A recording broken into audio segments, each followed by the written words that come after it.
There is a truly shocking but also really important trial going on in California right now. It's really important not just because every victim deserves justice, but because the victim in this case, her name is Maya Millete, her body has never been found. That means that the biggest hurdle of reasonable doubt that the prosecution has to jump over is that she's dead in the first place. So let's get into the details. The man on trial is Larry Millete, Maya's husband. They had 3 children together. They'd been together since they were teenagers.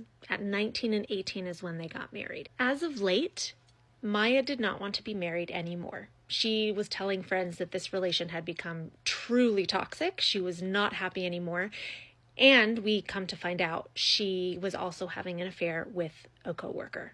Her husband, Larry, did know about this affair. He also did know that Maya was looking for a way out. She had spoken to him about this, that she was ready for a divorce, and he was doing anything he could to hold on to her. He was getting desperate. So desperate, in fact, that he was reaching out to spellcasters. Let's dig into that a little bit more.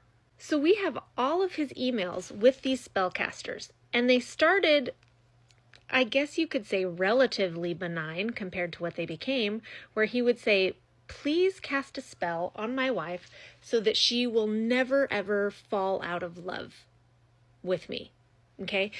And then they became, now make it so that she's completely dependent on me, until they totally devolved into hex her so that she has some type of accident, or she breaks a bone, or maybe she even gets poisoned somehow. In some way, she becomes incapacitated so much that she cannot leave me. And a topic for another day, who is the spellcaster on the other side of this email chain that saw all of this and did nothing? Didn't let anybody know what was happening. Because clearly this would end badly. Is it just me, or is that criminal negligence? So as Larry was casting these spells, he was also tracking Maya's every movement and doing some questionable Google searches. Things like poisons for a quick death. And he may have thought that he was being sneaky, but Maya knew. We have texts between her and her friends saying that she thought that he was tracking her. She also thought that he might be poisoning her. She was saying that she had been taking these vitamins he was giving her and she was feeling really drowsy, so she stopped taking them. And it's kind of hard for us, right, to understand why someone would stay if they actively believed their partner was trying to kill them. But she said in text messages that even though she believed he was trying to kill her, she didn't want to leave because she was worried about her children. He was in such a state that she thought that he might hurt the kids to hurt her. So she needed to stay around so she could protect the children. Which, if you're familiar at all with the Corey Richins case, Eric Richins stayed even though he thought she was trying to kill him for the exact same reason. One more thing I want to touch on before we move to the day that Maya went missing. In their home, police found a shrine that Larry had built. It had a picture of him and Maya. There were candles all around. And purposefully placed blood was scattered all over. I don't know if it was his blood, her blood, or the blood of a goat. Okay, but clearly this man was ready to do something drastic. So we have video footage that one day Maya comes home. We see her car pull in. It's, I think, maybe around 8 p.m. It's in the evening sometime. We never see her leave again. There's a video, a camera right there where we can see the exit of the home, and she's never seen leaving again. What we do see is at 5 in the morning, we see Larry back his car into the garage.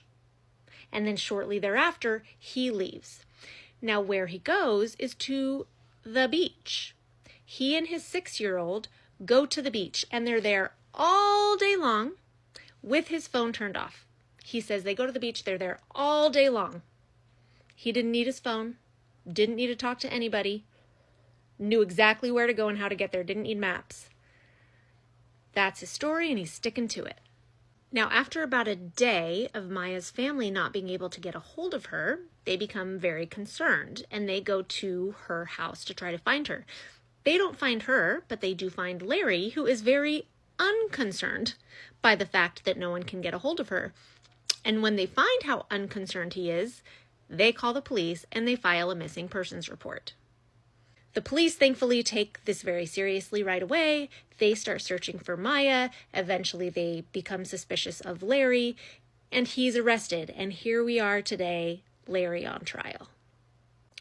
One of the key pieces of evidence here, and this is a very circumstantial case, remember, we don't have a body, is the fact that the day after Maya went missing, all of Larry's emails to spellcasters, which had been sent on the daily, basically, changed. Okay? The day after she went missing, he said, "You can stop hexing Maya. Stop hexing Maya.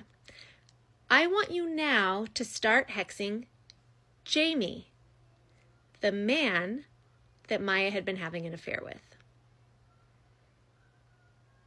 Now that's suspicious.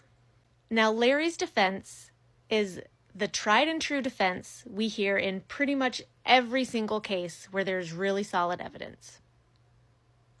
The police didn't investigate this well. It was totally botched. That's what they've said.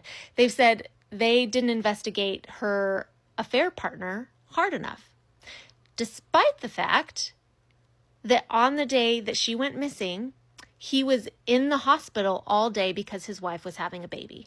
His alibi is pretty rock solid. I will give the defense this, that the fact that he actually never reached out and spoke to Maya again after that day, that's also suspicious, but not as suspicious as everything else surrounding her husband. At this moment, we are 1 week into what's going to be a 3-month trial. 3 months. And that's what we know already.